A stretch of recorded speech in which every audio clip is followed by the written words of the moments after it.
Over the weekend, a group of Republican lawmakers and their many consultants agonized over the future of the party. They're worried because the Republican share of national elections is shrinking. Why is that?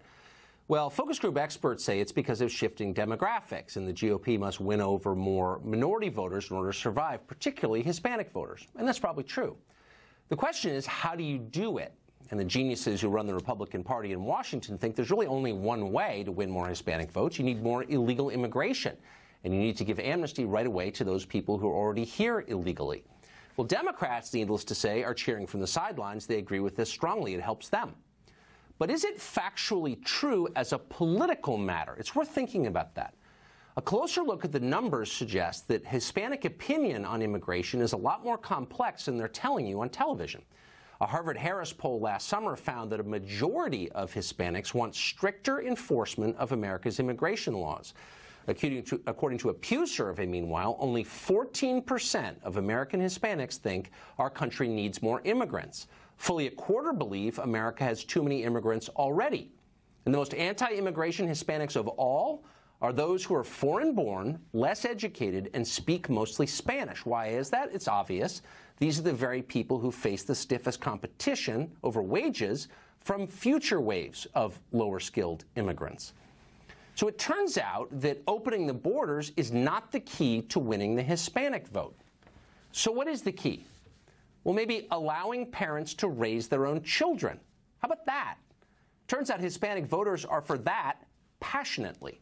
One Pew survey showed that 73% of Hispanic Americans believe it is better to have one parent stay at home to raise children rather than having both parents work. That's well above the national average on that question of about 60%.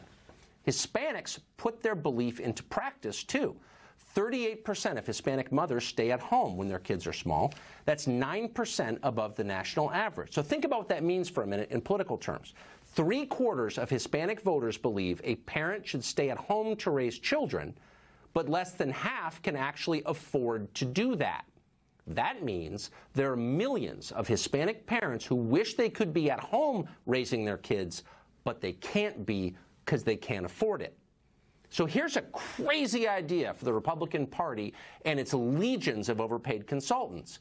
Why not work to give these voters what they want most? Why not run on a platform that unites children with their parents at home? 19 unhappy social activists on Twitter would not like this, but who cares?